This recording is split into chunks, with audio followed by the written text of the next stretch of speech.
तो hello student, welcome to our YouTube channel Blue Wave. आज हम कुछ बेसिक कॉन्सेप्ट को सीखने वाले हैं। केमिस्ट्री के कुछ बेसिक कॉन्सेप्ट को देखेंगे। बैलेंसी कैसे निकालते हैं, इलेक्ट्रॉनिक कॉन्फ़िगरेशन करना सीखेंगे, मास, नंबर, इलेक्ट्रॉन, प्रोटॉन, न्यूट्रॉन, एक मॉलिक्यूल को निकालना सीखेंगे। तो स्टार्ट करते हैं आज की क्लासेस। ठीक है, तो सबसे पहले मैं बताना चाहता हूँ एलिमेंट नेम आपको एटलीस्ट 1 से लेके 30 तक याद होनी चाहिए। एलिमेंट नंबर के साथ नेम और याद होने चाहिए, है ना, उसके सिंबल भी याद होने चाहिए। और उसके नंबर के बाद से मास निकालना मैं थोड़ा सा सिखा देता हूँ, कैसे मास निकालते हैं। जैसे कोई भी एलिमेंट है, मैं यहां से लिख रहा हूं हाइड्रोजन हो गया, हीलियम, लिथियम, बेरिलियम, बोरान, और बोरान के बाद से carbon, nitrogen, oxygen, fluorine, neon. क्या ये होता है क्या? आप लोग याद करेंगे ना तो ऐसे सीक्वेंस में याद मत करना। जैसे कि hydrogen, helium, lithium, beryllium, boron, carbon, nitrogen, ऐसे याद मत करना है। एक बीच का गायब होता है, सारा गायब हो जाता है। समझ में आ रहा है क्या? ऐसे कोशिश करना नंबर, जैसे कि कोई भी पूछे 16 नंबर पे क्या आता है तो सल्फर याद आना चाहिए, 15 पे फास्फोरस, 14 पे सिलिकॉन, 13 एल्युमिनियम। समझ में आ रहा है क्या? तो नंबर कोई भी बोले याद होना चाहिए, सीधा एलिमेंट है ना। ऐसे बीच का एक गायब हो जाता है। मैंने पहले नंबर ऐसे सीक्वेंस से याद किया था, कई क्वेश्चन गलत होते थे, तो इसीलिए नंबर याद करना। ठीक है, तो क्या मैंने एटॉमिक, ये क्या है, सिंबल है क्या, एलिमेंट के सिंबल है क्या ये? ओके, ये एलिमेंट के सिंबल है। उसके बाद से इनके एटॉमिक नंबर को मैं जेड से डिनोट करता हूं। किससे डिनोट करता हूं? अरे मालूम है ना, एटॉमिक नंबर। अरे यार,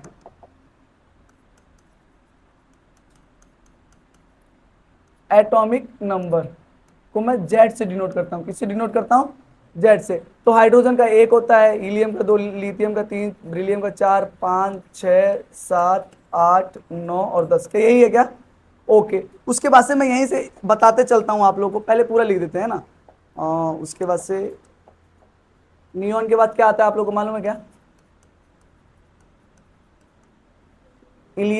sodium, magnesium, aluminium, silicon, phosphorus, sulphur, chlorine, organ, potassium, calcium. क्या 20 तक ही अभी देखते हैं? यस या नो? क्या ये 20 तक आ गए? इसके नंबर देखते हैं अभी। नंबर भी लिख दे, इसी के इधर ही लिख देता हूं। जेड, जेड क्या है?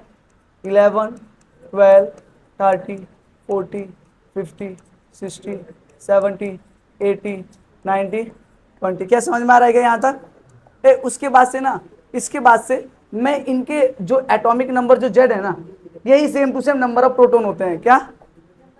Number of proton. अगर मैं नंबर ऑफ प्रोटॉन आप लोगों से पूछूं तो आप लोग क्या बताएंगे?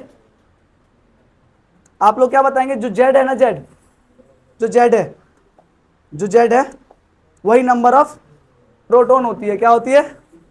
प्रोटॉन होती है। तो क्या मैं प्रोटॉन, एक मिनट, थोड़ा स्पेस मेरे को क्रिएट करना है, मैं इसीलिए ऐसा कर रहा हूं।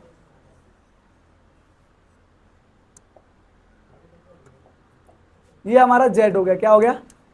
जेड। उसके बाद से ये हमारा प्रोटॉन का नंबर हो जाएगा। क्या हो जाएगा? प्रोटॉन का नंबर हो जाएगा। ये हो गया हमारा प्रोटॉन का नंबर। तो जो जितना जेड होता है ना, वही नंबर ऑफ प्रोटॉन होता है। अगर तुमसे कोई भी पूछ ले बोरॉन में कितने नंबर ऑफ प्रोटॉन होते हैं तो 5 होते हैं।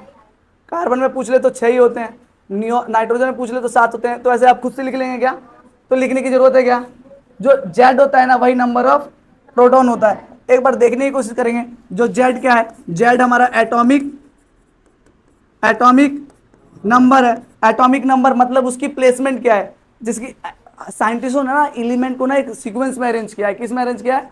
सीक्वेंस में अरेंज किया है। उस सीक्वेंस में हर एक एलिमेंट को एक नंबर दी गई है। पहले नंबर पे हाइड्रोजन आता है, दूसरे नंबर पे हीलियम आता है। तो वो नंबर जो दी गई है ना, उसी को एटॉमिक नंबर बोले तो जेड कहते हैं। क्या कहते हैं? जेड कहते हैं। ओके, ये जेड है। और जो जेड होता है ना, यही इक्वल होता है नंबर ऑफ प्रोटॉन। मतलब मेरे को किसी भी नया एलिमेंट को खोजा गया, नया एलिमेंट मेरे को मिल गया, उस एलिमेंट का कौन सा नंबर दूंगा, वो किस बेस पे देगा कोई साइंटिस्ट? वो नंबर ऑफ प्रोटॉन काउंट करेगा। एक एटम होता है, ये एटम होता है, यस होता है। एटम के बाहर सेल होते हैं, बीच में होता है न्यूक्लियस। क्या होता है? न्यूक्लियस। बीच में क्या होता है?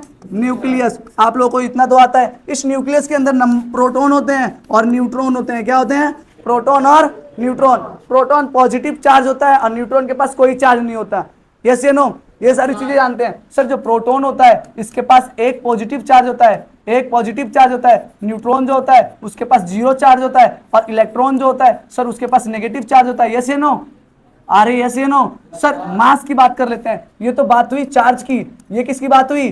चार्ज की। अगर आपसे मास की बात हो तो मास में प्रोटॉन का जो मास होता है 1 AMU होता है, जिसकी देखो मास को नापने के लिए, एटम के मास को नापने के लिए AMU एक छोटी सी यूनिट बनाई गई, AMU बनाई गई, एटॉमिक मास यूनिट बनाई गई। यस या नो? तो उसके बाद से प्रोटॉन का जो मास होता है 1 AMU होता है, न्यूट्रॉन का भी 1 AMU होता है। वैसे ये अप्रोक्स में है, समझ में आ रहा है ना? वैसे 1.0078 1.0087 होते हैं, है ना, न्यूट्रॉन और प्रोटॉन के मास। लेकिन मैं अप्रॉक्स में बता रहा हूँ 1 AMU ले लेंगे। और इलेक्ट्रॉन का मास इतना कम होता है, इतना कम होता है कि हम नेग्लिजिबल मानते हैं, समझ में आ रहा है ना? ये तो जीरो मान लेंगे, समझ में आ रहा है ना? नेग्लिजिबल। वैसे कोई चीज ऐसी नहीं होती जिसके पास मास ना हो, समझ में आ रहा है ना? एवरीथिंग के पास मास होती है। एक फोटोन को छोड़ के लो, जहाँ लाइट होता है ना, लाइट, उसको छोड़ करके उसको माना जाता है, मासलेस माना जाता है, समझ में आ रहा है ना? तो हर एक के पास मास होता है, समझ में आ रहा है ना?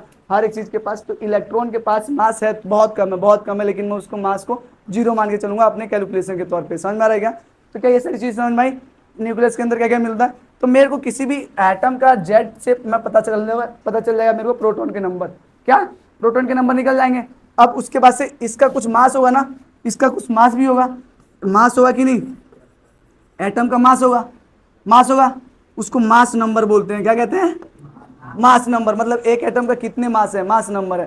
तो मास नंबर क्या होता है? Generally proton plus neutron. देखो यहाँ पे मास किसके कारण एटम के पास आ रहा है? एक प्रोटॉन और एक न्यूट्रॉन के कारण आ रहा है।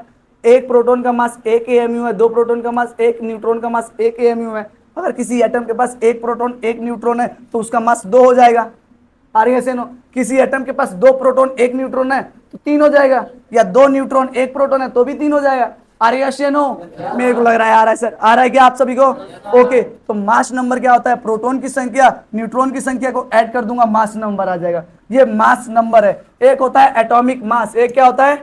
Atomic mass. ये मास क्या होता है? ये जनरली डेसिमल में आता है। एटम का एकदम एक्यूरेट मास वेट में आएगा, समझ में आ रहा है ना? उसमें इलेक्ट्रॉन के मास भी काउंट होते हैं, पूरा एटम का एक मास काउंट होता है, और ये पॉइंट में आता है, ये अप्रोक्स नहीं आता है। फिर से बहुत सारे आइसोटॉप भी होते हैं कार्बन, अभी आइसोटॉप को देखेंगे तब ज्यादा क्लियर होगा, तब मैं वहां पे भी एक बार बताऊंगा एटॉमिक मास क्या होता है, एवरेज मास होता है, समझ में आ रहा है ना? एटॉमिक मास क्या होता है? एवरेज मास होता है, सभी का एवरेज लिया जाता है ना? और atomic number, number of proton और न्यूट्रॉन। तो हमारी पूरी केमिस्ट्री की कैलकुलेशन जो चलती है वो एटॉमिक नंबर पे चलेगी हमारी। पता है क्यों? कि सिंपल, हम लोग अभी बच्चे हैं, हम लोगों को सिंपल कैलकुलेशन करना है, समझ में आ रहा है ना? जब हायर क्लास में जाएंगे तब आप एटॉमिक मास का यूज करेंगे, समझ में आ रहा है ना? एकदम, क्योंकि वहां पे छोटी छोटी मास भी ना, एकदम बहुत पॉइंट में भी मास ना, क्या नाम है, बहुत बड़ी संख्या में कैलकुलेशन में चेंजिंग ला देती है ना? तो क्या यहाँ तक की बातें आप लोगों को समझ में आया? मैं किसी भी एलिमेंट का नाम दूंगा, किसी भी एलिमेंट का प्रोटॉन की संख्या पता करना है तो क्या मैं उसकी जेड को पता कर लूंगा, कौन से पोजीशन पे आ रहा है? जो जेड होगा वो नंबर ऑफ प्रोटॉन होगा, यस या नो? और उसका मास नंबर कैसे निकालूंगा? सर उसका मास नंबर मैं कैसे निकालूंगा? सर मैं प्रोटॉन की संख्या न्यूट्रॉन की संख्या ऐड कर दूंगा। क्या समझ में आ रहा है क्या बात है? अरे okay. Atomic mass, mass number जो है इसको डिनोट किया जाता है ए से। किससे डिनोट किया जाता है? ए से डिनोट किया जाता है। तो ओके, तो अब एक बार क्लियर तरीके से देखते हैं। जेड जो होता है नंबर ऑफ प्रोटॉन होता है ना? जेड जो होता है नंबर ऑफ प्रोटॉन होता है, बोले तो नंबर ऑफ प्रोटॉन होता है, ओके। और ए जो होता है ना, ए जो होता है इसी को कहते हैं, ए को क्या कहते हैं? एटॉमिक मास नंबर कहते हैं। क्या ए को क्या कहते हैं? Mass number. ए को क्या कहते हैं? Mass number. मास नंबर किसके बराबर है? Number of neutron plus number of proton. तो क्या मेरे पास एक फॉर्मूला है यहाँ पे मास नंबर निकालने के लिए?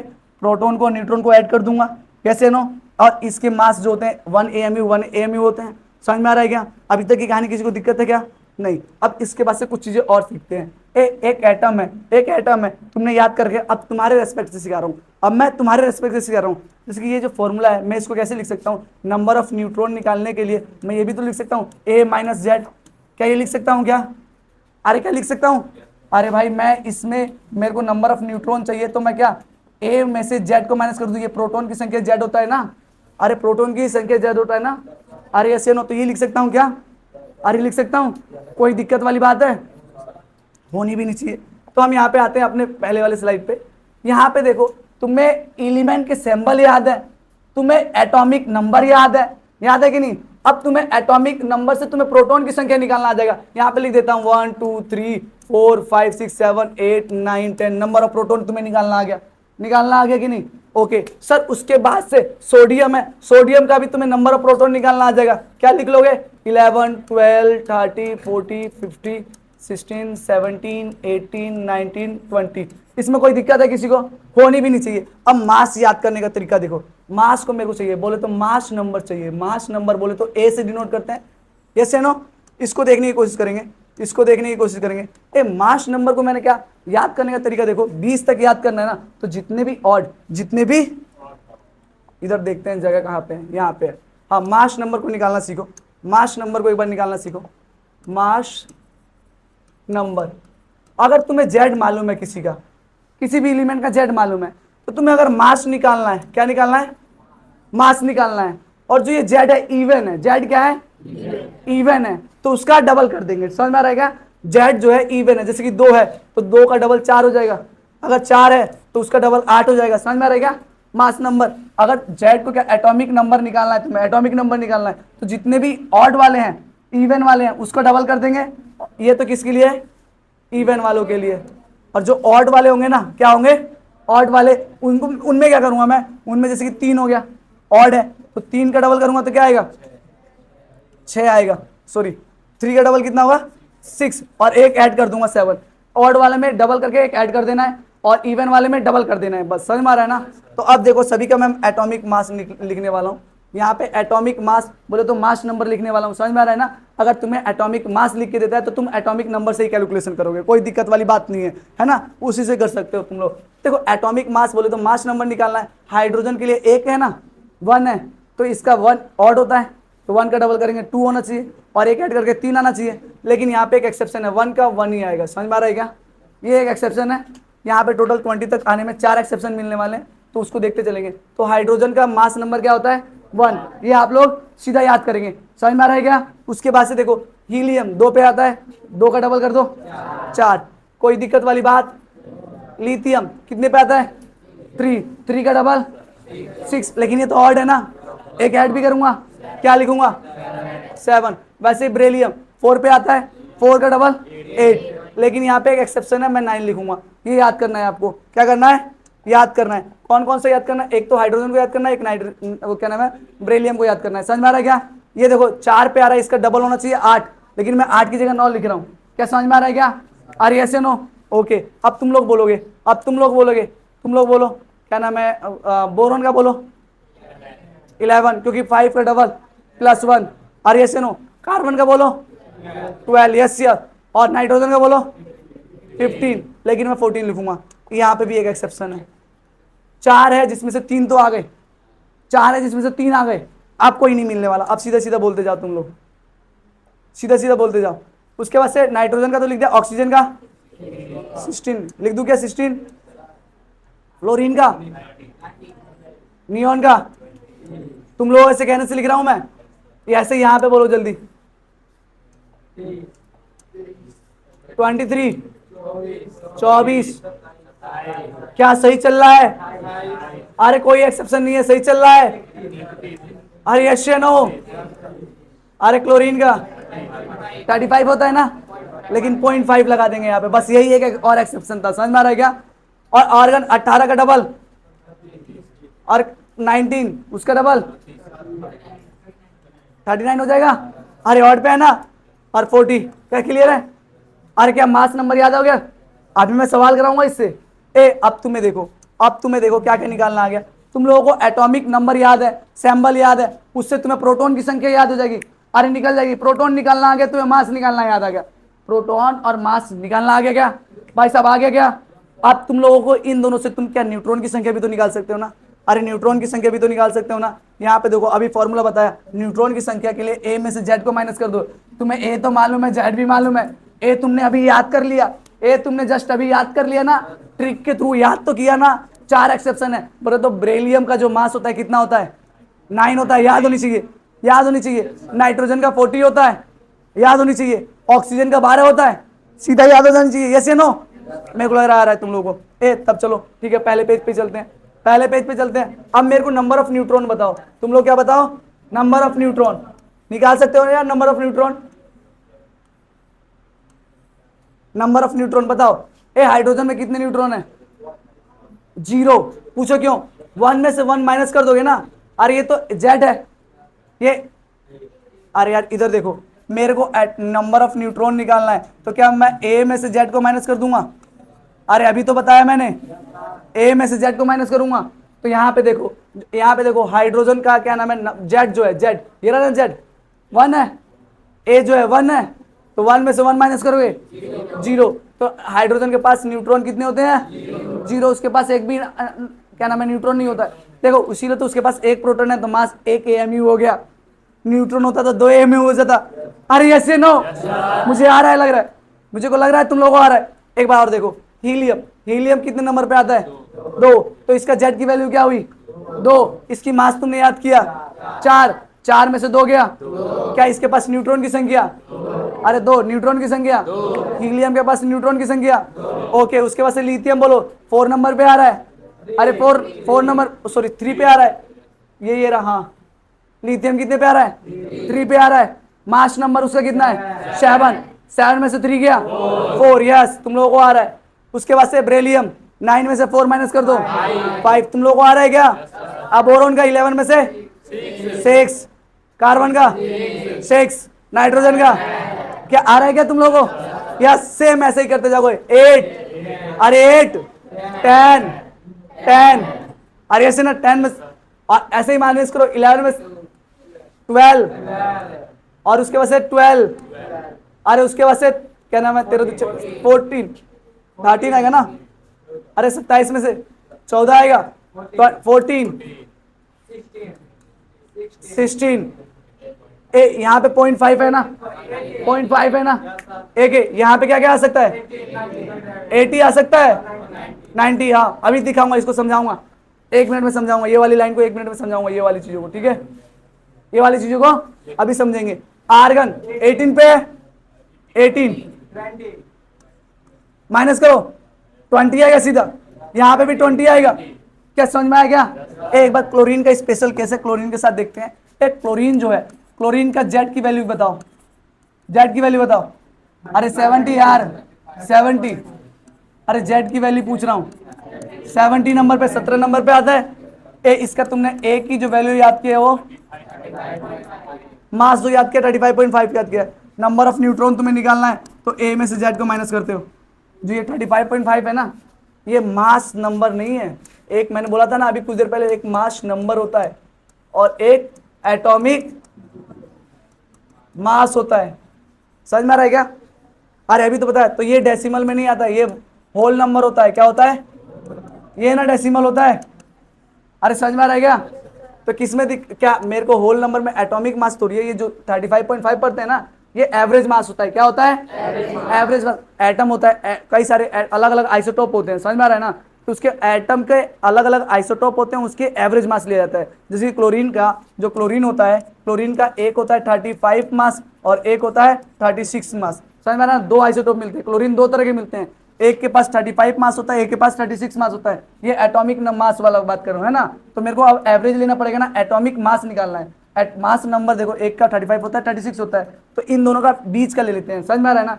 क्लोरीन दो तरह के मिलते हैं। क्लोरीन कैसे मिलते हैं? आइसोटोप किसे कहते हैं? एक ही एलिमेंट के दो अलग अलग मास हो, है ना, उसको आइसोटोप कहते हैं। कैसे नो, आगे आइसोटोप की डेफिनेशन भी लिखवा दूंगा। आइसोटोप क्या होता है? एक ही एलिमेंट के दो अलग अलग मास हो, मतलब समझ में आ रहा है, एटॉमिक नंबर सेम हो, मास नंबर डिफरेंट हो। क्या क्लोरीन के दो है, एक 35 है, 36 है, मास नंबर डिफरेंट है, लेकिन दोनों के तो 70 होगा। दोनों के अंदर देखो क्या होता है, क्लोरीन जो होता है ना, दो तरह का होता है। एक क्लोरीन होता है क्या नाम है 35 वाला, एक क्लोरीन होता है 36 वाला। एक क्या होता है, यहीं पे लिख देते हैं, एक क्लोरीन जो होता है 36 वाला होता है। 35 में क्या होता है, दोनों में जेड का नंबर तो क्या है 17 है, दोनों में जेड का नंबर 17 है, तो नंबर दोनों में प्रोटॉन की संख्या कितनी होगी? 17 होगी। समझ में आ रहा है क्या? लेकिन जो नंबर ऑफ न्यूट्रॉन जो होता है ना, नंबर ऑफ न्यूट्रॉन, एक का मास कितना है 35 है, तो एक में जो होता है ना 35 की 70, एक 18 होता है। एक में कितने इलेक्ट्रॉन होते हैं? न्यूट्रॉन जो होते हैं 18 होते हैं। अब देखो 18 को 70 को जोड़ो, 35 आ रहा है क्या? आ रही है नो? और एक में जो न्यूट्रॉन होते हैं ना, वो 18 होते हैं, वो 19 होते हैं, सॉरी कितने होते हैं? अरे अब इन दोनों को जोड़ो, 36 आ जाएगा। आ रही है नो? तो देखो क्लोरीन के पास दो अलग अलग आइसोटोप होते हैं, एक में एक न्यूट्रॉन कम होता है, एक में न्यूट्रॉन एक ज्यादा होता है। समझ में आ रहा है क्या? तो जिसके कारण मेरे को मास लेना है तो मैं दोनों का एवरेज ले लेता हूँ, बीच वाला मास ले लेता हूँ जो 35.5। समझ में आ रहा है ना? 35.5। क्या ये यहाँ तक की बातें क्लियर हुई? मेरे को लग रहा है आ गया तुम लोगों को। अब चलते हैं अपनी पुरानी स्लाइड पे, अपनी पहली वाली स्लाइड पे। तो अब क्लोरीन, अगर कोई पूछे क्लोरीन के पास नंबर ऑफ न्यूट्रॉन कितने हैं, तो तुम लोग क्या बताओगे? सर उसके पास 18 भी हो सकता है, उसके पास 19 भी हो सकता है, दोनों हो सकते हैं ना? अरे 18 भी हो सकते हैं, 19 भी हो सकते हैं, क्योंकि सर उसके पास दो तरह की क्लोरीन होती है, एक नहीं होती है, दो तरह की क्लोरीन होती है, आइसोटोप होते हैं। क्या समझ में आएगा ये सारी चीजें? अब तुम लोग ना अब क्वेश्चन करोगे, फिर मैं अच्छे से क्वेश्चन कराने वाला हूँ। अभी तो मैं एटम को दिखा रहा था ना, मॉलिक्यूल के बारे में, चार्ज के बारे में, आयन के बारे में सब देखेंगे धीरे धीरे। देखो अब तुम लोग जवाब दो सवालों के। जिसकी सोडियम है, सोडियम के अंदर नंबर ऑफ प्रोटॉन बताओ पहले। क्या? 11। कैसे बोला तुमने? उसकी जेड को देख करके? यस या नो? उसके बाद से इसके अंदर न्यूट्रॉन की संख्या बताओ, कितने हुए? 20, 23। जेड वो तो ए होता है ना, एटॉमिक मास 23 होता है ना। अरे अब तुम्हें न्यूट्रॉन निकालना है तो इसमें से माइनस करना पड़ेगा। अरे यस या नो? माइनस करोगे तो क्या आएगा? तो नंबर ऑफ न्यूट्रॉन क्या आएगा? क्या कैलकुलेट करना आया? अरे आ गया। एक मिनट, तुम्हें प्रोटॉन निकालना आ गया, न्यूट्रॉन निकालना आ गया, मास निकालना आ गया। एक एटम के अंदर एक और चीज होती है, इलेक्ट्रॉन। क्या होती है? हाँ, मैं इलेक्ट्रॉन को कैलकुलेट करना सिखा रहा हूँ। जितने प्रोटॉन होते हैं उतने ही इलेक्ट्रॉन होते हैं, जितने प्रोटॉन होते हैं इलेक्ट्रॉन होते हैं।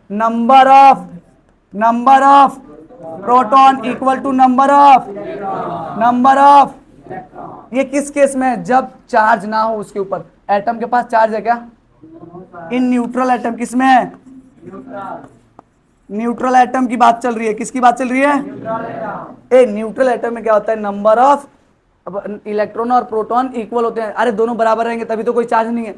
प्रोटॉन ज्यादा है तो उसके पास प्लस चार्ज है, प्रोटॉन कम है उसके पास नेगेटिव चार्ज है। क्या समझ में आ रहा है क्या बात है? अरे यस या नो? मेरे को लग रहा है आप लोगों को। ओके, देखिए मैं बता रहा हूँ, सोडियम का आपने निकाल लिया सारी चीजें। एक बार तुम लोग करके दिखाओ। क्या नाम है कैल्शियम का? कैल्शियम का बताओ। कैल्शियम कितने नंबर पे आता है? जेड बताओ 20, ए बताओ 40, उसके बाद से ई बताओ 20, क्योंकि नंबर ऑफ प्रोटॉन और न्यूट्रॉन, क्योंकि इसके ऊपर चार्ज। उसके बाद से number of proton, oh sorry, हाँ, क्या समझ में आ गया? क्या क्लियर है? ओके, एक मिनट इसको देखो। अब देखते हैं, एक अच्छा क्वेश्चन करते हैं, थोड़ा चार्ज वाले करते हैं ना, थोड़े से चार्ज वाले करते हैं। ओके, जैसे कि हो गया मैग्नीशियम +2, इसके अंदर जेड बताओ पहले। 12, ए बताओ, एटॉमिक मास बताओ 24। सर 12 पे आता है, डबल कर दो, odd number, even number, even पे डबल किया 24 आ गया। यस या नो? उसके बाद नंबर ऑफ प्रोटॉन बता सकते हो क्या? सर नंबर ऑफ प्रोटॉन कभी चेंज नहीं होते हैं, जितना जेड है उतने ही रहने वाले नंबर ऑफ प्रोटॉन किसी भी एटम में, चाहे प्लस चार्ज हो चाहे नेगेटिव चार्ज हो, तुम्हें कुछ नहीं लेना देना। जितना जेड आने वाला है उतना ही प्रोटॉन आने वाला है। समझ में आ रहा है क्या? देखो इलेक्ट्रॉन बाहर होते हैं, प्रोटॉन अंदर होते हैं। कभी भी प्रोटॉन को निकालना बड़ी दिक्कत वाली बात होती है। एटम से प्रोटॉन निकालना बहुत ज्यादा एनर्जी रिक्वायरमेंट होती है, एटम को अनस्टेबल बनाना रहता है। तो आप लोगों के सिलेबस में अभी जान लीजिए, नंबर ऑफ प्रोटॉन कभी चेंज होने वाले नहीं है। जितना जेड रहेगा नंबर ऑफ प्रोटॉन सेम रहेगा। नंबर ऑफ प्रोटॉन चेंज हुआ, नंबर ऑफ प्रोटॉन चेंज हुआ, क्या जेड चेंज हो जाएगा? हो जाएगा। अगर जेड चेंज हुआ तो एलिमेंट भी चेंज हो जाएगा। लिथियम से अगर मैंने एक प्रोटॉन को निकाला, लिथियम से एक प्रोटॉन को निकाला तो वो हीलियम बन जाएगा। अरे यार लिथियम जो है, लिथियम के पास क्या जेड की वैल्यू कितनी है? 3, क्योंकि उसके पास प्रोटॉन 3 है। मैंने उसका एक प्रोटॉन निकाल दिया, अब वो पता है किसकी तरह बिहेव करेगा? हीलियम की तरह बिहेव करेगा। समझ में आ रहा है क्या? अब वो हीलियम बन जाएगा। एटम को चेंज किया जा सकता है क्या एक एटम से दूसरे एटम में? होता है। अगर तुम प्रोटॉन उसका निकाल सकते हो तो आगे निकालोगे भी। समझ में आ रहा है क्या? लेकिन आज की अभी के लेवल पे तुम लोग नहीं निकाल सकते हो, लेकिन जान लो अगर जैसे ही प्रोटॉन को मैंने निकाला वो हीलियम बन जाएगा। लेकिन इलेक्ट्रॉन के निकालने से कोई नहीं, वो वही का वही एटम रहता है, क्योंकि जेड से डिफाइन होता है। जेड से डिफाइन होता है इलेक्ट्रॉन। और एलिमेंट किससे डिफाइन होता है? जेड से। हमने जो डेफिनेशन बनाई है इलेक्ट्रॉन के बेस पर नहीं बनाई है, हमने जो डेफिनेशन बनाई है प्रोटॉन के बेस पे बनाई है। यस या नो? तो देखो कभी भी प्रोटॉन की संख्या चेंज होने वाली है क्या? अगर जेड की वैल्यू, जो एलिमेंट जो दिख रहा है ना, उसकी जेड की वैल्यू नंबर ऑफ प्रोटॉन है, वो कभी चेंज नहीं होने वाला। लेकिन इलेक्ट्रॉन के केस में अलग है। किसके केस में अलग है? इलेक्ट्रॉन के केस में, इलेक्ट्रॉन के केस में क्या होने वाला है, देखो इस पे प्लस चार्ज आया है, कितने आया है, 2 प्लस चार्ज आया है, मतलब इसके पास 2 इलेक्ट्रॉन की कमी होगी तभी 2 प्लस चार्ज आया होगा। एक बार देखते हैं मैग्नीशियम को, किसको देखते हैं, प्लस चार्ज है। अगर ये मैग्नीशियम जब न्यूट्रल था, जब मैग्नीशियम न्यूट्रल था तो इसके पास 12 इलेक्ट्रॉन थे, 12 प्रोटॉन थे। अब आपको मैग्नीशियम को +2 में बदलना है, किस में बदलना है, +2 में बदलना चाहिए सर। तो आपको +2 में बदलने के लिए आपको 2 प्रोटॉन ज्यादा करने पड़ेंगे, 2 प्रोटॉन ज्यादा करने पड़ेंगे। तो आप उसको प्रोटॉन तो दे नहीं सकते हैं, क्योंकि मैंने प्रोटॉन दिया भाई, एलिमेंट चेंज हो जाएगा। अरे 2 प्रोटॉन दिया, मैग्नीशियम से सिलिकॉन बन जाएगा, अरे यस या नो, तो मैं प्रोटॉन तो देने वाला नहीं हूं, मैं उसके इलेक्ट्रॉन को निकाल सकता हूं ना। इलेक्ट्रॉन तो बाहर सेल में होते हैं, इलेक्ट्रॉन बाहर सेल में होते हैं। अरे भाई साहब, जब इलेक्ट्रॉन बाहर जो सेल में होते हैं, मैं 1 और 2 इलेक्ट्रॉन को बाहर कर दिया, मैग्नीशियम के 2 इलेक्ट्रॉन को बाहर कर दिया, तो क्या वो प्लस चार्ज आ गया, जी हाँ, उसके ऊपर प्लस चार्ज आ गया। अरे 2 इलेक्ट्रॉन की कमी हो गई ना। अब देखो प्लस चार्ज में क्या हुआ, मैग्नीशियम +2 में क्या हुआ, 12 तो प्रोटॉन है, ये तो चेंज होने वाले नहीं है। लेकिन नंबर ऑफ इलेक्ट्रॉन बताओ, 10, क्योंकि मैंने 2 इलेक्ट्रॉन को निकाल दिया, अब 2 इलेक्ट्रॉन की कमी हो गई है ना। तो देखो अब इसके अंदर इलेक्ट्रॉन बता सकते हो कितने होंगे, 10। क्या समझ में आ रहा है, अरे 2 इलेक्ट्रॉन मैंने कम किया तभी 2 प्लस चार्ज आया। एक क्वेश्चन और करोगे, एक क्वेश्चन और करोगे, और सीखो, और सीखो, एल्युमिनियम +3, एल्युमिनियम +3। जल्दी से बोलो जेड, तुम्हें आता है, जेड बोलो, ए बोलो, 27 सर, ऑड है, डबल करके एक ऐड किया। आज प्रैक्टिस इतना करो, प्रैक्टिस इतना करो कि अभी याद हो जाए। उसके बाद से जेड के बाद से प्रोटॉन बताओ भाई, वो चेंज होने वाला नहीं है, जो जेड है वही प्रोटॉन है। न्यूट्रॉन बताओ सर, न्यूट्रॉन माइनस करूंगा 10, और ए में से जेड माइनस करूंगा 14 ना, 10 कौन बोल रहा, अरे यार माइनस करो 14। उसके बाद से number of electron, main case तो इलेक्ट्रॉन का है, इसके पास +3 है ना, +3 है, मतलब इसके पास टोटल प्रोटॉन कितने थे, 13 है ना। तो न्यूट्रल केस में जब एल्युमिनियम पे प्लस चार्ज नहीं था तो उसके पास इलेक्ट्रॉन भी 13 ही होंगे। भाई साहब जब न्यूट्रल होगा, एल्युमिनियम न्यूट्रल होगा, तो इसके पास प्रोटॉन भी 13, इलेक्ट्रॉन भी 13, लेकिन अब +3 आ गया है, मतलब 3 इलेक्ट्रॉन इसके पास कम हो गए हैं। प्लस चार्ज लाने के लिए 3 इलेक्ट्रॉन को कम करो, माइनस चार्ज लाने के लिए 3 इलेक्ट्रॉन बढ़ा दो। अगर एल्युमिनियम -3 होता तो 3 इलेक्ट्रॉन दे दो। अरे यस नो सर, आप लोगों को आ रहा है सर, तो क्या 10 इलेक्ट्रॉन है इसके पास, कितने इलेक्ट्रॉन है, एल्युमिनियम का निकालना आ गया तुम लोगों को। एक बढ़िया क्वेश्चन करो, एक बढ़िया क्वेश्चन करो, नाइट्रोजन -3, नाइट्रोजन -3, नाइट्रोजन -3, इसका जेड बताओ, जेड बताओ, इसका ए बताओ, इसका एन बताओ। अरे ऐसे नो, कुछ नहीं लिख रहा मैं अपने तरफ से, जो जो बोल रहे हो सर वही लिख रहा हूं मैं। ओके, इसके बाद से इसका इलेक्ट्रॉन बताओ यार, मेन तो मेरा 10 कैसे बता दिया यार तुम लोग, इतने डिफिकल्ट सवाल कर ले रहे हो। सर नाइट्रोजन पे -3 है, क्या है, -3 है। नाइट्रोजन एक तो न्यूट्रल होगा, न्यूट्रल केस में कितने होंगे इसके पास इलेक्ट्रॉन, 7 होंगे, क्या होंगे, इस पे -3 आया तो 3 इलेक्ट्रॉन को गेन किया होगा। आर एस एन, माइनस के लिए 3 इलेक्ट्रॉन देना है, प्लस के लिए इलेक्ट्रॉन को निकालना है। ओके, तो कितने हो गए, 10 हो गए, 7 में 3 जोड़ दूंगा ना। आर एस एन हो, क्या समझ में आया क्या। अब थोड़े से ना लेवल को बढ़ाते हैं, अब थोड़े मॉलिक्यूल पे आते हैं, किस पे आते हैं, और मॉलिक्यूल को सीख लेंगे, ये नंबर, इलेक्ट्रॉन, ये सब सारी चीजें निकालना सीख लेंगे, तब मैं आपको वैलेंसी बताऊंगा। समझ में आ रहा है क्या। तो पहले ना मॉलिक्यूल पे आते हैं 2-4, एक बार ये मॉलिक्यूल को देखिए, एन, अभी न्यूट्रल मॉलिक्यूल लेंगे, NH3 के अंदर जेड तो मैं निकालना नहीं सिखाऊंगा, ये तो एलिमेंट नहीं है। अरे एलिमेंट का ना जेड दिया जाता है, एलिमेंट को एक पोजीशन दी जाती है ना, अरे एलिमेंट को एक पोजीशन दी जाती है, जी हाँ, ये मॉलिक्यूल है, इसमें आपको नंबर ऑफ प्रोटॉन बताने हैं, इलेक्ट्रॉन बताने हैं, न्यूट्रॉन बताने हैं, और इसका मास बताना है। क्या समझ में आया क्या। ये मॉलिक्यूल NH3 है, क्या है, NH3 है। इसके अंदर के नंबर ऑफ न्यूट्रॉन बताओ, इलेक्ट्रॉन बताओ, प्रोटॉन बताओ, और एटॉमिक मास बताओ। ये सारी चीजें निकालना सीखना है। सबसे पहले देखते हैं, एक नाइट्रोजन को अलग ले लेते हैं और 3 हाइड्रोजन को अलग लेते हैं। मॉलिक्यूल किससे मिलके बना है, ये सारे को जोड़ देंगे। अरे जी मैं कुछ करने वाला हूं क्या, नो सर। एक मिनट देखो, नाइट्रोजन के पास मेरे को सबसे पहले मैं क्या निकालता हूं, एटॉमिक मास की जगह मैं पहले प्रोटॉन निकालता हूं। सबसे पहले क्या निकालूंगा, प्रोटॉन। मैं तुम्हें प्रोटॉन निकालना सिखाता हूं, क्या निकालना सिखाता हूं, प्रोटॉन। प्रोटॉन निकालने के लिए देखो, नाइट्रोजन के पास कितने प्रोटॉन है, 7। नाइट्रोजन कितने नंबर पे आता है, जेड की वैल्यू कितनी है, जेड ही प्रोटॉन है, तो इसके पास नंबर ऑफ प्रोटॉन कितने हैं, हाइड्रोजन के पास कितने हैं, एक हाइड्रोजन के पास 1 है, तो 3 हाइड्रोजन के पास, तो 3 प्रोटॉन यहां से, टोटल प्रोटॉन, तो क्या मैं यहां पे 10 लिख दूं? ओके, ए मास निकालना है, क्या निकालना है? मास। नाइट्रोजन का मास बताओ 14, हाइड्रोजन का मास बताओ 1, अभी बताया 1, 3 हाइड्रोजन का 3, क्या इसका मास 3 होता है? तो ए अब बताओ 14 में 3 जोड़ दूंगा, ए तुम्हें मास निकालना आ गया? मास निकालना, मास की बहुत ज्यादा इंपॉर्टेंट पड़ती है, मोल कॉन्सेप्ट पढ़ेंगे आगे, आगे मोल सीखेंगे, उसमें मास की बहुत ज्यादा रिक्वायरमेंट होती है, तो इसीलिए मास निकालना सिखा रहा हूँ। उस वहां पे आप इलेक्ट्रॉन निकालना सीखेंगे, इलेक्ट्रॉन प्रोटॉन न्यूट्रॉन, 1 मोल में इतने हैं तो 10 मोल में कितने बनने वाले इलेक्ट्रॉन होंगे, समझ में आ रहा है ना मॉलिक्यूल में। तो ये सारी चीजें सीखने के लिए आपको ये बेसिक चीजें आनी चाहिए, समझ में आ रहा है क्या? तो आपको ये सीखना पड़ेगा क्या। अब देखो मैंने क्या बताया तुम्हें, प्रोटॉन निकालना सिखा दिया, मैंने तुम्हें क्या बताना सिखा दिया, मास निकालना सिखा दिया। अब थोड़ा सा इलेक्ट्रॉन निकालना सीख ले क्या। ए ये क्या चार्ज है कि न्यूट्रल है? सर न्यूट्रल है, क्या है? ओके, ए तो क्या नंबर ऑफ प्रोटॉन और इलेक्ट्रॉन सेम ही होने वाले हैं? नंबर ऑफ प्रोटॉन और इलेक्ट्रॉन सेम ही होने वाले हैं। तुम चाहो तो कैलकुलेट भी कर सकते हो, नाइट्रोजन के पास 7 ही इलेक्ट्रॉन होने वाले हैं, यस या नो, क्योंकि नाइट्रोजन न्यूट्रल है। ऐसे ही हाइड्रोजन के पास भी कितने होने वाले हैं? 3 इलेक्ट्रॉन होने वाले हैं। टोटल कितने होने वाले हैं?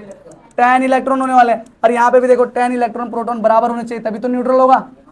अरे दोनों बराबर होने चाहिए तभी तो न्यूट्रल होगा। अब न्यूट्रॉन निकालना है, क्या निकालना है? अब नाइट्रोजन के पास कितने न्यूट्रॉन है ये बताओ तुम लोग, नाइट्रोजन के पास कितने न्यूट्रॉन है ये बताओ। नाइट्रोजन के पास 7, अरे 14 मास है, 7 नंबर पे आता है, तो मैंने अभी तो सिखाया था 7 आने वाला, अरे 7 आने वाला है कि नहीं? ओके, और हाइड्रोजन के पास कितने न्यूट्रॉन होते हैं? 0। कितने होते हैं? 0। तो सिर्फ 7 न्यूट्रॉन होंगे क्या इसके पास? क्या 7 होंगे क्या?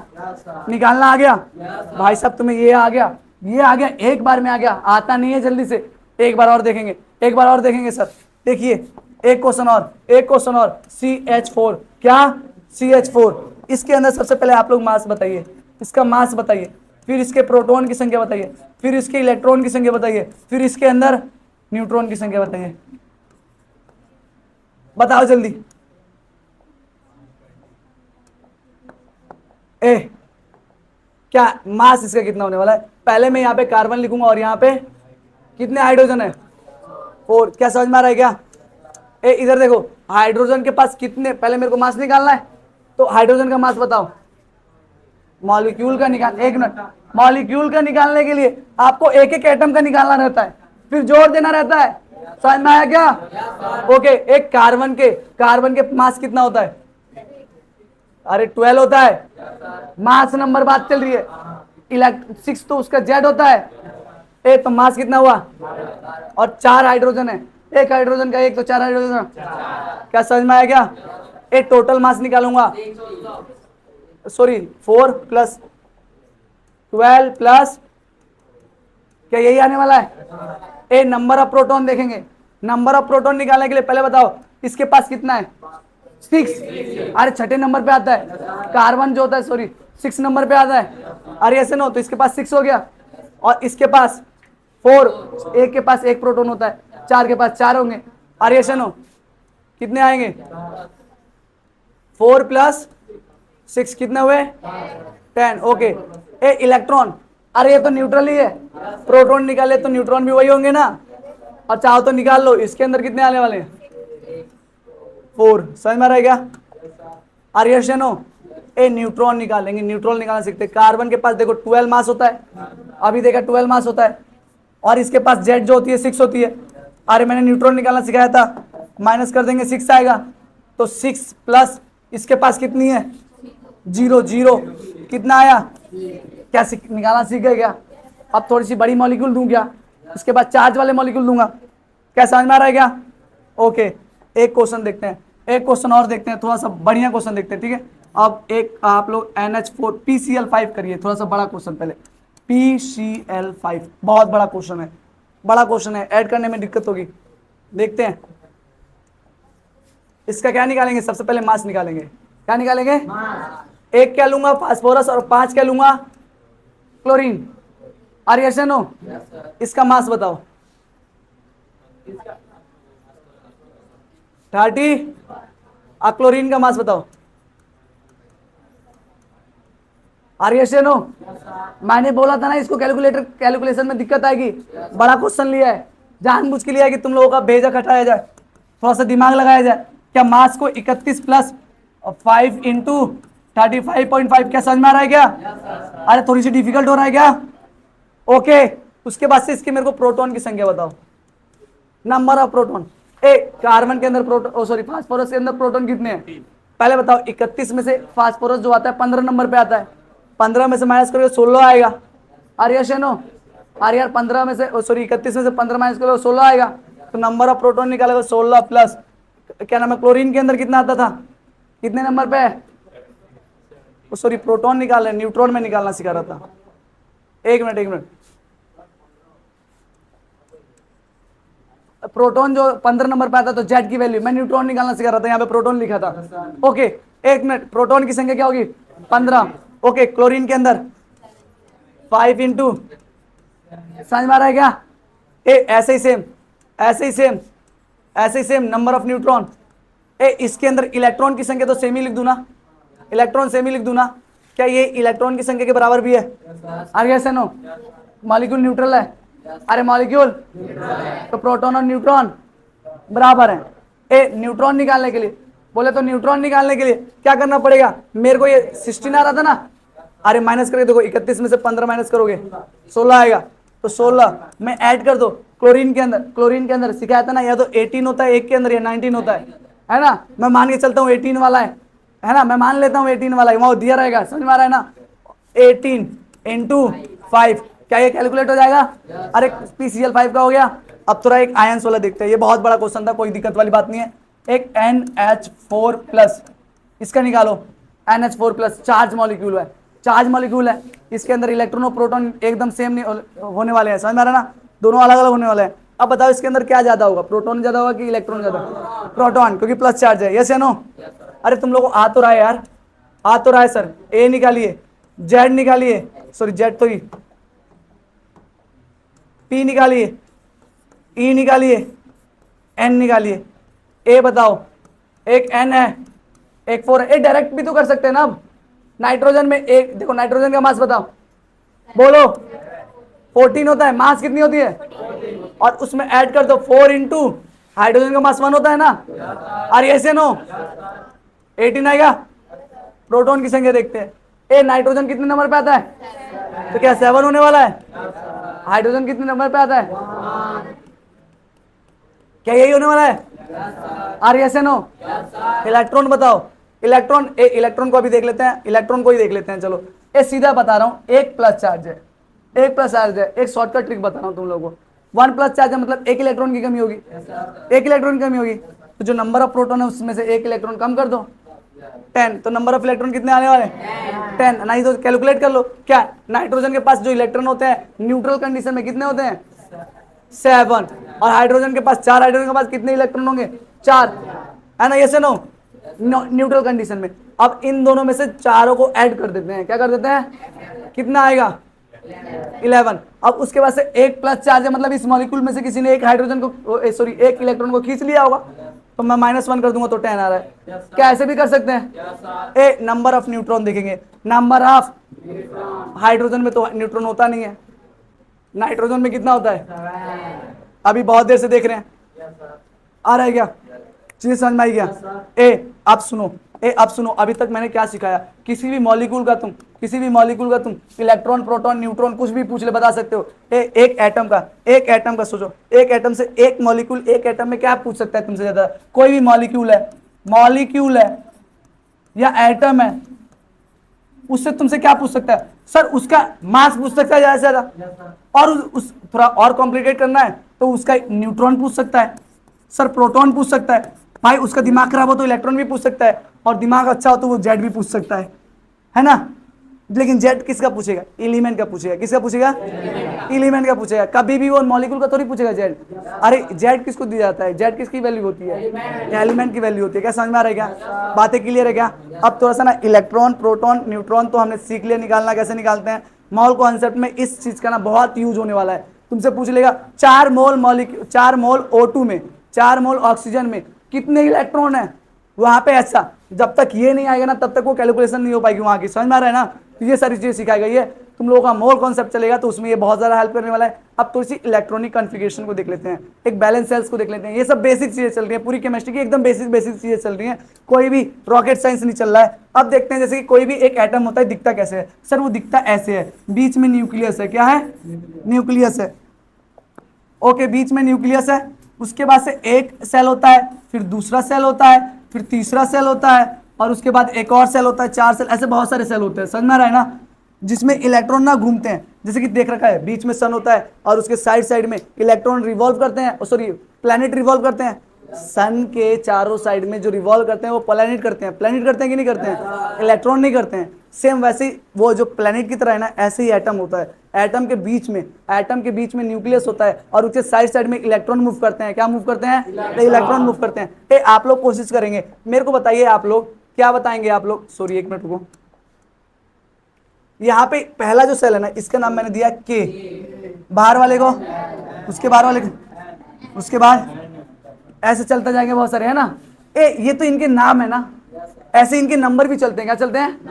सेल के नंबर भी चलते हैं, सेल के नंबर भी चलते हैं। यहाँ पे देखेंगे number, n is equal to 1, n is equal to 2, n is equal to 3, n is equal to, अब यहाँ पे n देखो, n का मतलब होता है सेल नंबर। क्या होता है? क्या समझ में आया क्या? ये KLMN इसके नाम है, KLMN नाम है, तो ये KLMN क्या है? ये नेम ऑफ, ऐसे सेल होते हैं जिसमें इलेक्ट्रॉन मूव करते हैं। अब इनके अंदर इलेक्ट्रॉन भरे हुए रहते हैं। क्या भरे हुए रहते हैं? इलेक्ट्रॉन भरे हुए रहते हैं। ओके, अब इलेक्ट्रॉन भरे हुए रहते हैं, देखिए कैसे भरे हुए रहते हैं। पहले सेल में 2 इलेक्ट्रॉन, जैसे कि हर एक घर की कैपेसिटी होती है कि इस रूम में कितने लोग रह सकते हैं, इस क्लासरूम की कैपेसिटी इतने स्टूडेंट बैठ सकते हैं, तो वैसे ही इस क्या नाम है सेल की भी कैपेसिटी होती है। जो K होता है, n इज इक्वल टू 1 होता है, उसमें 2 ही इलेक्ट्रॉन भरे जा सकते हैं। पहले सेल में कितने भरे जा सकते हैं? 2 इलेक्ट्रॉन, मैक्सिमम 2 इलेक्ट्रॉन पहले सेल में आएंगे। अब दूसरे वाले सेल की बात करें तो 8 आते हैं। कितने आते हैं?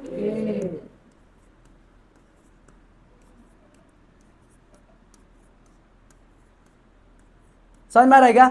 ऐसे ही तीसरे वाले सेल के भी 8 होते हैं, उसके बाहर वाले के 18 होते हैं। तो देखो लिमिट मैं बता रहा हूं, KLMN, इनके अंदर जो लिमिट है, नंबर ऑफ इलेक्ट्रॉन की लिमिट है ना, वो कितनी है? K के अंदर, क्या समझ में आया क्या? ये KLMN। तो कोई तुमसे पूछे सर L वाले सेल में कितने इलेक्ट्रॉन भर सकते हो? 8। कितने भर सकते हो? क्या कॉन्सेप्ट क्लियर है? अब तुमसे कोई पूछ ले जो एटम इतना बड़ा साइज में दिख रहा है ना, लेकिन मास एकदम छोटी सी जगह में है, और ये से नो पूरी मास जो कॉन्सेंट्रेटेड होती है कहाँ पे होती है? न्यूक्लियस में होती है, क्योंकि न्यूक्लियस के पास ही न्यूट्रॉन और प्रोटॉन होते हैं, और जो मास जो देते हैं यही दोनों देते हैं। इलेक्ट्रॉन का कितना ही मास होता है? ये जो इलेक्ट्रॉन होते हैं आप गोल गोल घूमते रहते हैं, रिवॉल्व करते रहते हैं न्यूक्लियस के अराउंड में, और ये आपस में अट्रैक्टेड रहते हैं, क्योंकि यहाँ पे प्लस चार्ज है, यहाँ पे प्लस चार्ज है, बाहर नेगेटिव चार्ज है, तो इनके बीच में अट्रैक्शन फोर्स लगता है और खिंचे हुए रहते हैं, और इसीलिए कहीं बाहर भाग नहीं जाते हैं। इसीलिए मेरे को ये इलेक्ट्रॉन को, सुनो, इस इलेक्ट्रॉन को बाहर करना है, यहाँ से निकालना है, मेरे को एनर्जी देनी पड़ेगी, क्योंकि ये अट्रैक्शन फोर्स को अपोजिट में फोर्स लगाना पड़ेगा। ये से नो एनर्जी देनी पड़ेगी। क्या बात है, समझ में आ रही है क्या? ओके, तो अब देखो जो सबसे बाहर वाला सेल होता है ना, देखो ऐसे तो सेल बहुत सारे होंगे, समझ में आ रहा है ना? अब मैं एक थोड़ा सा ना इमेज क्रिएट करता हूँ, थोड़ा सा किसी एक एटम को लेकर के, जैसे कि सोडियम है। क्या है? सोडियम है। एक मिनट, सोडियम जो है, सोडियम कैसे दिखता है? सोडियम को देखोगे तो कैसे दिखेगा वो देखते हैं एक बार। सोडियम कितने नंबर पे आता है? 11। तो उसके अंदर प्रोटॉन कितने होंगे? 11। तो ये है सोडियम, इसके अंदर 11 प्रोटॉन है। इसके अंदर कितने न्यूट्रॉन होते हैं? नहीं, 12 होते हैं। कितने होते हैं? 12 न्यूट्रॉन होते हैं। अरे मैंने सिखाया था ना, 23 में से माइनस करोगे 11। अरे ऐसे नो, फिर भी गलती कर रहे हो क्या? तुम लोगों ने याद कर रखा है न्यूट्रॉन और प्रोटॉन भी इक्वल होते हैं, ये कर देते हो क्या? ऐसा ना किया करो। 11 बता रहे हो। क्या ये न्यूक्लियस है? अब इसके साइड में सेल दिखेगा। क्या दिखेगा? पहला सेल है। क्या पहला सेल है? इसके अंदर कितने इलेक्ट्रॉन होंगे? 1 और उसके बाद एक और सेल होगा। क्या एक और सेल होगा? क्या इसके अंदर कितने होंगे? 8। 1 2 3 4 5 6 7 8, क्या 8 हो गया? 8 और 2 10 हुए ना, लेकिन सोडियम के पास तो 11 इलेक्ट्रॉन होते हैं। न्यूट्रल कंडीशन में सोडियम के पास तो 11 इलेक्ट्रॉन होते हैं ना। Are yes no? ओके, तो एक मिनट, सबसे जो बाहर सेल होगी, जो सबसे बाहर सेल होगी, सबसे बाहर सेल होगी, उसमें एक ही इलेक्ट्रॉन होगा। तो इसके बाहर भी तो एक सेल हो सकती है ना, लेकिन उसमें इलेक्ट्रॉन नहीं है, तो मैं उसको काउंट नहीं करूंगा। सबसे बाहर वाली सेल जिसमें इलेक्ट्रॉन है, जिसके अंदर इलेक्ट्रॉन है, उसको कहते हैं, ये बैलेंस इलेक्ट्रॉन कहते हैं, और ये सेल को कहते हैं बैलेंस सेल। बैलेंस सेल, और इसको बैलेंस इलेक्ट्रॉन कहते हैं, बैलेंस इलेक्ट्रॉन कहते हैं। समझ में आ रहा है क्या? बैलेंस सेल, बाहर वाले को क्या कहेंगे? बैलेंस सेल, और बाहर वाले इलेक्ट्रॉन क्या कहेंगे? Balance electron. देखो, कोई भी एटम चाहता है ना नोवल गैस कॉन्फ़िगरेशन को, बोले तो इनर्ट हो जाए, बोले तो स्टेबल होना चाहता है। क्या होना चाहता है? वो अपने सेल में कितने इलेक्ट्रॉन को करना चाहता है? वो अपने सेल में K वाला चाहता है 2 हो जाए, L वाला चाहता है 8 हो जाए, M वाला चाहता है N 8 हो जाए, और क्या नाम है, N वाला चाहता है 18 हो जाए। क्या समझ में आ रहा है क्या?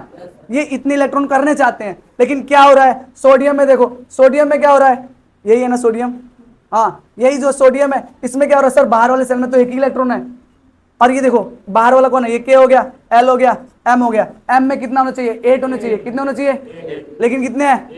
एक। अब या तो ये 7 इलेक्ट्रॉन को किसी से ले ले, 7 इलेक्ट्रॉन ले ले, स्टेबल हो जाए, लेकिन जब ये 7 इलेक्ट्रॉन को लेगा तो इसमें -7 आएगा। क्या आएगा? और जो -7 आएगा, इस पे जो इलेक्ट्रॉन की संख्या हो जाएगी वो 18 हो जाएगी, है ना? 18 इलेक्ट्रॉन हो जाएगी, लेकिन इसके पास प्रोटॉन की संख्या तो 11 ही रह जाएगी ना। और इसके पास प्रोटॉन की संख्या तो 11 ही रह जाएगी। अब इतना कम प्रोटॉन इतने ज्यादा इलेक्ट्रॉन को खींच के नहीं रख सकता। अरे ऐसे नो, अरे ऐसे नो, तो मैनेज करना दिक्कत हो जाएगी। तो ये चाहेगा एक इलेक्ट्रॉन को दे दे, सबसे बढ़िया स्टेबल करने के लिए। अंदर तो 8 हो जाएंगी ना, इसको 8 बनाने में मुश्किल है, तो अंदर तो 8 है, इसको बाहर कर दो। तो क्या कहेगा? सोडियम क्या करता है? अपना एक इलेक्ट्रॉन दे देता है। तो इसीलिए कभी भी सोडियम किस में दिखता है? सोडियम जो होता है न्यूट्रल में नहीं, ज्यादा स्टेबल होता है, सोडियम प्लस में ज्यादा स्टेबल रहता है। किस में ज्यादा स्टेबल रहता है? सोडियम प्लस में। कोई भी एटम चाहता है अपने सेल में या तो 2 कर ले, K वाला चाहेगा 2 कर ले, L वाला चाहेगा 8 कर ले, M वाला चाहेगा 8 कर ले, N वाला चाहेगा 18 कर ले। समझ में आ रहा है ना? हर एक एटम चाहता है स्टेबल होना, है ना? हर एक एटम चाहता है स्टेबल होना, उसके लिए इलेक्ट्रॉन की संख्या मैंने बता रखी है। लेकिन वो कैसे इलेक्ट्रॉन वो स्टेबल हो सकता है? या तो वो इलेक्ट्रॉन को दे दे किसी को, या इलेक्ट्रॉन किसी से ले ले, और या तो ये भी हो सकता है दोनों मिलजुल के कुछ देर तू रख ले, कुछ देर मैं रख लेता हूँ। समझ में आ रहा है ना? वो सारी चीजें भी आगे देखने वाले हैं। तो सबसे पहले देखो सोडियम कैसे स्टेबल हुआ। सोडियम कैसे हुआ? अपना एक इलेक्ट्रॉन दे देता है। क्या दे देता है? अपने अंदर का जो बाहर वाला है इलेक्ट्रॉन देना इजी होता है, ये एक इलेक्ट्रॉन निकाल देगा। समझ में आ रहा है ना? और अपने आप को स्टेबल बना लेगा। अंदर 8 हो जाएगा। समझ में आ रहा है? सॉरी 8 हो जाएगा ना अंदर वाले सेल में। अरे देख लेना, क्या नाम है, L वाले में 8 इलेक्ट्रॉन हो रहा है। क्या स्टेबल हो रहा है क्या? ओके, मेरे को लग रहा है ये समझ में आया तुम लोगों को। सोडियम वाला समझ में आया क्या? सोडियम वाला आया? एक बार मैग्नीशियम का देखेंगे, एक और देखेंगे, ये तुम लोग करोगे। बोले तो मैग्नीशियम +2 होता है, मैं सीधा बना दूं क्या? न्यूक्लियस होगा, अंदर 2 होंगे ना, और उसके बाद कितने होंगे? मान लो इसके अंदर 8 है, ठीक है, मान लो 8 है नहीं वैसे, है ना? इसके बाहर कितने होंगे? 2 ही होंगे, क्योंकि 2 8 10 और 2 12। समझ में आ रहा है ना? सबसे बाहर वाले में कितने हुए? 2 इलेक्ट्रॉन हुए। कितने हुए? 2। तब सोडियम मैग्नीशियम चाहता है ना, मैग्नीशियम क्या चाहता है? 2 इलेक्ट्रॉन को बाहर फेंक दे। मैग्नीशियम क्या चाहेगा? 2 इलेक्ट्रॉन को निकाल दे, ताकि वो मैग्नीशियम प्लस चार्ज बन जाए और स्टेबल हो जाए। क्या समझ में आई बातें? अरे बातें समझ में आ रही है? कोई एटम कैसे स्टेबल हो रहा है? अपने अंदर से इलेक्ट्रॉन को निकाल के। क्या समझ में आया? ऐसे ही हम नाइट्रोजन एक माइनस वाला देख लेते हैं। क्या देख लेते हैं? एक माइनस वाला देख लेते हैं। नाइट्रोजन का एक केस देख लेते हैं। पहले क्लोरीन माइनस को देख लेते हैं। किसको देख लेते हैं? Chlorine minus. सुनो, उसका क्या इलेक्ट्रॉनिक कॉन्फ़िगरेशन सीधा लिख दूं क्या? बार बार सेल बनाने की जरूरत नहीं है। पहले वाले सेल में K होता है, दूसरा L होता है, फिर M होता है, फिर N होता है ना? इसके पास कितने इलेक्ट्रॉन है? इसके पास कितने इलेक्ट्रॉन है? 17। अरे 17 नंबर पे आता है। ओके, तो K में तो 2 इलेक्ट्रॉन भर सकता हूं, L में और M में 8 भर सकता हूं, लेकिन 2 8 10 और इसके पास तो 7 ही बच रहा है, तो मैं 8 तो नहीं भरूंगा, 7 भरूंगा, है ना? लेकिन ये 8 होना चाहता है, तो ये क्या करेगा? किसी से एक इलेक्ट्रॉन। अगर इसके अगल बगल में सोडियम मिल गया, तो सोडियम चाहता है मैं एक इलेक्ट्रॉन दे दूं, क्लोरीन चाहता है मैं एक इलेक्ट्रॉन ले लूं, तो सोडियम प्लस चार्ज में आ जाता है और क्लोरीन माइनस चार्ज में आ जाता है। एक इलेक्ट्रॉन लेते ही क्लोरीन माइनस हो जाएगा। Are yes no? और जब इस पे माइनस दिख रहा है तो इस पे 8 हो गया। क्या हो जाएगा? क्योंकि ये एक इलेक्ट्रॉन ले चुका है, माइनस का मतलब एक इलेक्ट्रॉन किसी पास एक्स्ट्रा है। अरे समझ में आया क्या? अरे बातें समझ में आ रहा है? और अब देखो जब ये दोनों पास पास रहेंगे ना तो एक ये देखो इसके पास माइनस है, इसके पास प्लस है, दोनों में अट्रैक्शन रहेगा और ऐसे ही एक NaCl बन जाता है। पढ़ा है ना NaCl? ऐसे बनता है NaCl मॉलिक्यूल, समझे? एक मिनट एक बार और देखते हैं। एक कोई भी मॉलिक्यूल है, जैसे कि मैं नाइट्रोजन को ले लेता हूँ, नाइट्रोजन को इलेक्ट्रॉनिक कॉन्फ़िगरेशन पहले K होता है फिर L होता है। इलेक्ट्रॉनिक कॉन्फ़िगरेशन इसी को कहते हैं। इलेक्ट्रॉनिक कॉन्फ़िगरेशन क्या कहते हैं? इलेक्ट्रॉन को सेल में भरना, क्या इलेक्ट्रॉनिक कॉन्फ़िगरेशन है? अरे यस या नो? तो क्या पहले नाइट्रोजन में कितने इलेक्ट्रॉन है? नंबर ऑफ इलेक्ट्रॉन बताओ नाइट्रोजन में। हाँ 7। ओके तो सर पहले में तो 2 ही भर सकता हूँ, लास्ट वाले में 5 भरूंगा, ये 8 होना चाहता है। क्या होना चाहता है? तो ये क्या कर रहा है? 3 इलेक्ट्रॉन क्या बनेगा अब? N-3। इसकी कॉन्फ़िगरेशन 2 और 8 हो जाएगा जो कि स्टेबल है। N-3 चार्ज माइनस कर लेगा। समझ में आ रहा है क्या? तो मॉलिक्यूल कैसे दिखती है समझ में आई? इलेक्ट्रॉन को गेन करना चाहता है, लूज करना चाहता है। क्यों लूज करना चाहता है, गेन करना चाहता है? ताकि अपने आप को स्टेबल कर सके। अरे स्टेबल कर सके। ए सबसे बाहर वाले सेल को क्या कहते हैं जिसमें इलेक्ट्रॉन है? बैलेंस है। उस इलेक्ट्रॉन को क्या कहते हैं? Balance electron. एक मिनट, अब यहाँ पे बैलेंसी समझो। क्या समझो? बैलेंसी। जितना इलेक्ट्रॉन वो ले रहा है या जितना इलेक्ट्रॉन निकाल रहा है स्टेबल होने के लिए, इसी को बैलेंसी कहते हैं। क्या कहते हैं? बैलेंसी कहते हैं। जैसे कि नाइट्रोजन की कितनी बैलेंसी है? 3 है, क्योंकि ये 3 इलेक्ट्रॉन लेना चाहता है। सेम क्लोरीन की बैलेंसी कितनी है? 1, क्योंकि ये 1 इलेक्ट्रॉन लेना चाहता है। अरे स्टेबल करने के लिए 7 तो है, इसको 1 ही चाहिए। एक मिनट सॉरी। उसके बाद से देखो उसके बाद से मैग्नीशियम 2 इलेक्ट्रॉन निकालना चाहता है, तो इसकी बैलेंसी कितनी हुई? 2। सोडियम 1 इलेक्ट्रॉन निकालना चाहता है, उसकी बैलेंसी, अरे ये देखो सोडियम 1 इलेक्ट्रॉन निकाल रहा था ना स्टेबल होने के लिए, तो उसकी बैलेंसी। क्या तुम्हें बैलेंसी निकालना आ गया? इलेक्ट्रॉनिक कॉन्फ़िगरेशन आ गया, नंबर ऑफ इलेक्ट्रॉन निकालना आ गया, नंबर ऑफ प्रोटॉन निकालना आ गया, न्यूट्रॉन निकालना आ गया, मास निकालना आ गया, और सब आ गया तुम लोगों को। बेसिक चीजें एकदम क्लियर है। अब थोड़ी सी और बातें सीखना चाहते हो तो सीख लो, 2-4 बातें और।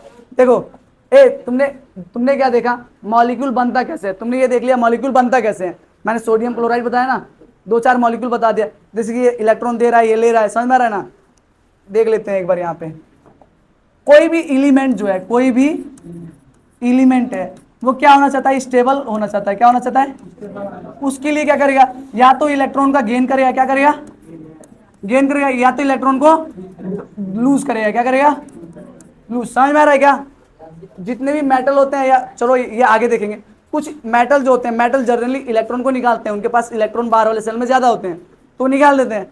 लेकिन जो नॉन मेटल होते हैं ना, उनके पास ना लास्ट सेल में ना इलेक्ट्रॉन 1, 2, 3 की कमी होती है, वो ले लेते हैं। समझ में आ रहा है क्या? ऐसे बॉन्ड बनता है, वो ऐसे स्टेबल बनते हैं। लेकिन कुछ ऐसे भी हैं, जैसे कि कार्बन हो गया, कार्बन को स्टेबल होने के लिए क्या करना पड़ता है? वो शेयरिंग करता है। क्या करता है? शेयरिंग करता है, शेयर करता है इलेक्ट्रॉन को। देखो कार्बन जो होता है, ऐसे बहुत सारे एलिमेंट और हैं, बहुत सारे हैं जो इलेक्ट्रॉन को एक दूसरे को शेयर करते हैं। समझ में आ रहा है ना? एक तू भी ले ले कुछ देर के लिए, मैं भी ले लेता हूँ कुछ देर के लिए, है ना? जैसे कि हो गया कार्बन। कार्बन क्या करता है? इसके पास देखो, इसके पास 2 और 4 यही कॉन्फ़िगरेशन होता है। अरे यस नो? के और एल, के की 2 होती है, पहले में 2, ये 6 नंबर पे आता है ना, तो 6, 2 और 4 6। अरे यही लिखूंगा ना, ये 4 को क्या करना चाहेगा? 8 करना चाहेगा। या तो ये 4 इलेक्ट्रॉन ले ले या 4 इलेक्ट्रॉन दे दे। अरे भाई वो देगा कब? जब कोई 4 इलेक्ट्रॉन निकाल सके। 4 इलेक्ट्रॉन निकालना बहुत मुश्किल होता है, 3 तक निकालना, 3 तक लेना ईजी होता है, क्योंकि 4 लोगे, 4 दोगे तो चार्ज प्लस आएगा, 4 माइनस चार्ज आएगा। हैंडल करना ईजी नहीं है, कार्बन ऑलरेडी छोटा है। समझ में आ रहा है ना? तो इसके पास ऑप्शन नहीं है, क्या नाम है, इलेक्ट्रॉन को गेन करना, लूज करना। ये क्या करता है? दूसरे हाइड्रोजन को बुलाएगा, दूसरे एटम को बुलाएगा। जैसे कि हाइड्रोजन के पास क्या होता है? हाइड्रोजन के पास ये कार्बन है, इसके पास 4 इलेक्ट्रॉन एक्स्ट्रा है। क्या है? 4 इलेक्ट्रॉन एक्स्ट्रा है, ये 4 चाहता है, हाइड्रोजन के पास 1 है। तो ये क्या कहता है? भाई तू कुछ देर के लिए मेरा इलेक्ट्रॉन ले ले, मैं तेरे कुछ देर के लिए ले लेता हूँ। समझ में आ रहा है ना? एक पास रखते हैं, जब इसको जरूरत है अपने में काउंट कर लेता है, जब उसको जरूरत है वो अपने में काउंट कर लेता है। क्या समझ में आया क्या? कैसे बैलेंसी निकाल रहे हैं ये सीख लिया तुमने, कैसे अपने आप को स्टेबल कर रहा है। कार्बन के साथ अलग ही चलता है। कार्बन और भी बहुत सारी मतलब एलिमेंट है, क्लोरीन, वो भी शेयरिंग करते हैं। क्या करते हैं? आपस में इलेक्ट्रॉन को पास पास ला के रख लेंगे, जिसको जरूरत है वो काउंट कर लेगा अपने में। समझ में आ रहा है क्या? ओके, तो यहीं पे इस क्लास को खत्म करते हैं।